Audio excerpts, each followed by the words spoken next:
Welcome you all in the Bagdiyawal Vidya Niketan online classes. Today we have to discuss about SQL constant. A constant is a condition or check applicable on a field or set of field. Constant क्या है? देखिए अपन कहते हैं कोई भी condition अगर अपन किसी भी कॉलम के ऊपर अप्लाई करते हैं देन वो क्या होगा? कांस्टेंट होगा. जस्ट लाइक अगर मैं बात करूं कि कोई भी कॉलम में अपन वैल्यू इंटर कर रहे हैं और अपन ये चाह रहे हैं कि इसमें ओनली क्या हो, यूनिक वैल्यू ही इंटर हो, सेम वैल्यू इसमें इंटर ना हो, तो ये अपन ने क्या किया, कंडीशन यहाँ पे अप्लाई की. उस कंडीशन को ही अपन क्या कहते हैं? कांस्टेंट कहते हैं. ये कंडीशन किसी सिंगल कॉलम या सेट ऑफ कॉलम पे अप्लाई की जा सकती है. It means a constant is a condition और चेक अप्लीकेबल ऑन फील्ड और सेट ऑफ फील्ड. फील्ड यहां पे क्या है? Column. Next is type of constant. First is not null. देखिए नॉट नल कांस्टेंट है. इट मीन्स क्या होना चाहिए? अगर अपन अप्लाई करते हैं इट मीन्स आपके कॉलम के अंदर नल वैल्यू नहीं आनी चाहिए. इसका मतलब क्या हुआ? Ensure that the column can not have null value. अगर आपने कहीं पर भी नॉट नल कांस्टेंट अप्लाई किया है इट मीन्स ये क्या करेगा? ये नल वैल्यू को इंसर्ट नहीं करने देगा. Null means lack of value. Next is default. देखिए डिफॉल्ट यूज आता है डिफॉल्ट वैल्यू के लिए कि जब भी आप कोई वैल्यू किसी कॉलम में ना दो तो वो बाय डिफॉल्ट कौन सी वैल्यू ले. बहुत बार ऐसा होता है कि अपन कोई भी डेटाबेस बनाते हैं और उसमें अगर सपोज दैट अगर अपन को CTA इंसर्ट करना है तो बहुत बार ऐसे होता है कि भाई CTA वो लगभग सेम रहती है. अगर मान लो अगर कोई स्कूल है या कोई भी छोटी कंपनी है तो उसमें जो भी वर्कर काम करते हैं तो वहाँ पे उनके डेटाबेस के लिए मोस्ट ऑफ जो वर्कर है अगर लोकल होते हैं तो उनको बार बार उस सिटी को इंसर्ट करना पड़ता है. अब यहाँ पर वो क्या करेंगे? एक यहाँ पे डिफॉल्ट कांस्टेंट अप्लाई करेंगे. तो उससे क्या होगा कि अगर आपने कोई भी वैल्यू ना दी तो वो डिफॉल्ट जो भी आपने वैल्यू दी वो अपने आप इंसर्ट कर लेगा. तो होता है default constant. It means provide a default value for a column when none is specified. जब भी कोई भी वैल्यू स्पेसिफाइड नहीं की गई है तब उसमें डिफॉल्ट वैल्यू प्रोवाइड करने के लिए अपन क्या यूज करते हैं? Default constant. Next is unique constant. It means ये क्या करेगा कि यूनिक वैल्यू ही इंसर्ट करने देगा कॉलम में.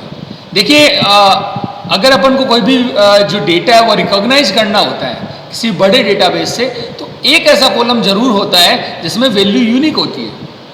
जैसे लाइक अगर आप यहाँ पे स्कूल में पढ़ते हैं तो आपका एनरोलमेंट नंबर जो है वो कभी भी किसी अदर स्टूडेंट से मैच नहीं करेगा क्योंकि वो आपकी क्या एक आइडेंटिटी है जिससे आप रिकॉग्नाइज होते हो. नेम है, 2 हो सकते हैं. इसके अलावा अगर अपन बात करें क्लास है, क्लास में क्लास भी 2 हो सकती है. क्लास ऐसे 2 हो सकती है कि सपोज दैट 8th क्लास के अंदर अमन है तो 8th जो 9th क्लास के अंदर भी अमन हो सकता है. या एक ही क्लास के अंदर 2 बच्चे सेम हो सकते हैं. पर यहाँ पे अगर मैं बात करूँ एनरोलमेंट नंबर की तो एनरोलमेंट नंबर है वो कभी भी आपका रिपीट नहीं होता, वो आपका यूनिक होता है. तो यूनिक कांस्टेंट ये कहता है ensures that all values in column are different. हर जो कॉलम के अंदर जो जितनी भी वैल्यू वो सारी क्या होगी? डिफरेंट होगी. अगर आप उसमें सेम वैल्यू इंसर्ट करना चाहोगे तो वो इंसर्ट नहीं करने देगा क्योंकि वो अपन ने कंडीशन अप्लाई की है. Next is check. Make sure that all values in a column satisfy a certain condition. कि आपने जो कॉलम के अंदर जो वैल्यू दी है वो कंडीशन किसी भी कंडीशन को क्या कर रही है? सेटिस्फाई कर रही है. देखिए कैसे कि अगर मैं कहता हूं कि मेरे को सैलरी इनपुट करनी है और मैं ये चाहता हूं कि सैलरी है वो 5000 से अबोव ही इंसर्ट हो तो वो एक कंडीशन होगी कि 5000 से वो अबोव ही होनी चाहिए. या सपोज दैट अगर मेरे को मार्कशीट बनानी है और मैं अलग अलग कॉलम में वैल्यू इंसर्ट कर रहा हूं तो मैं ये कहता हूं कि जो वैल्यू है वो 0 to 100 के बीच में होनी चाहिए. अगर 101 में इंसर्ट करता हूं देन वो गलत है. तो ये क्या हो गया आपका चेक कांस्टेंट. इसमें क्या होगा कि कोई ना कोई कंडीशन होगी, कोई ना कोई क्राइटेरिया होगा, उसके अकॉर्डिंग ही आप वैल्यू इंसर्ट कर सकते हैं. Next is primary key. Use to uniquely identify a row in a table. Primary key constant अगर आपने अप्लाई किया है, इट मीन्स आप क्या कर सकते हो, अपने डेटा को यूनिकली आइडेंटिफाई कर सकते हो। अब साथ ही साथ इसमें देखिए मैंने यहाँ पे आप देख पा रहे हैं यहाँ पे लिखा हुआ है यूनिक प्लस नॉट नल। इसका मतलब ये है कि प्राइमरी की कांस्टेंट अगर आप किसी भी कॉलम पे अप्लाई करते हो तो इसका मतलब ये है कि वो यूनिक वैल्यू लेगा और नॉट नल, इट मीन्स नल भी नहीं लेगा। इसका मतलब ये हो गया कि आप उसमें वैल्यू रिपीट भी नहीं कर सकते और साथ ही साथ उसको आप ब्लैंक भी नहीं छोड़ सकते। इसका मतलब वैल्यू इसमें इंसर्ट भी करनी है और डिफरेंट वैल्यू इंसर्ट करनी है, तो वो होगा आपका प्राइमरी की। क्योंकि प्राइमरी की का यूज किस लिए आता है, डेटा को यूनिकली आइडेंटिफाई करने के लिए। अब डेटा यूनिकली आइडेंटिफाई कैसे होगा, जब उसमें जो नल नहीं होगा तब होगा और साथ ही साथ उसमें वैल्यू रिपीट नहीं होगी तब होगा। इसलिए प्राइमरी की कांस्टेंट का यूज कब किया जाता है, जब जब डेटा को यूनिकली आइडेंटिफाई किया जाता है। Next is foreign key constant use to ensure referential integrity on the of the data. ये क्या इंश्योर करता है, डेटा की रेफरेंशियल इंटीग्रिटी को इंश्योर करता है। अब यहां पे इसका मतलब क्या है, देखिए अगर मैं कहता हूं कि एक कॉलम के एक टेबल के अंदर आपके पास कोई कॉलम है और उसी कॉलम की वैल्यू आपकी दूसरी टेबल के अंदर हो, देन वो क्या होता है आपका रेफरेंशियल इंटीग्रिटी। रेफरेंशियल इंटीग्रिटी का यहाँ पे मीन्स क्या होता है कि अगर सपोज दैट आपने एक से ज़्यादा टेबल बना रखी है, कई बार क्या होता है कि सपोज दैट आपकी स्टूडेंट की टेबल अलग होगी, बस अगर आप बस से ट्रांसपोर्ट में जाते हो देन आपका जो बस की टेबल होगी वो अलग होगी। अब फिर क्या होगा, अगर सपोज दैट आपकी इसके अलावा आपने कौन कौन से जो बुक है ले रखी है लाइब्रेरी से उसकी एक टेबल अलग होगी, पर फिर क्या होगा वो सारी की सारी टेबल्स होगी ना, वो क्या होगी एक दूसरे से कनेक्टेड होगी, लिंक होगी। जिससे क्या होगा कि अगर किसी भी बच्चे का जो भी रिकॉर्ड देखना है तो वो सारा रिकॉर्ड अपन क्या कर सके, कंबाइन कर सके, किस बच्चे की क्या बुक है वो बाकी है, या किसका कितना जो इंस्टॉलमेंट बाकी है, या वो कौन सी क्लास में, उसका फादर्स नेम क्या है, उसका मदर्स नेम क्या है, वो कॉन्टैक्ट जो नंबर है उसका क्या है। तो सारी इन्फॉर्मेशन अपन क्या करते हैं फिर नंबर ऑफ टेबल से कंबाइन करते हैं। तो जब ऐसी कोई सिचुएशन आती है जब एक से ज़्यादा जो आपकी टेबल होती है, फिर आप क्या करते हो, डेटा को लिंक करते हो। लिंक करने का मतलब टेबल को लिंक करते हो। तो एक कॉलम अगर एक टेबल के अंदर है तो उस कॉलम की वैल्यू दूसरे टेबल के अंदर भी हो सकती है।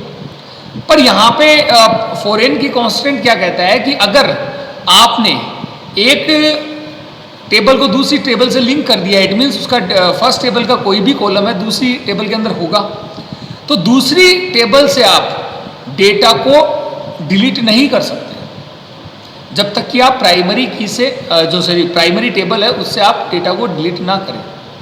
तो देखिए रेफरेंशियल इंटीग्रिटी क्या कहती है, it is a system of rules that DBMS used to ensure that a relationship between records and a related table are valid। पहली बात तो ये कहता है कि जो आपके रिकॉर्ड है, जो आप ऐसे रिकॉर्ड जो रिलेशन रखते हैं किसी दूसरी टेबल से, वो क्या हो, वैलिड हो।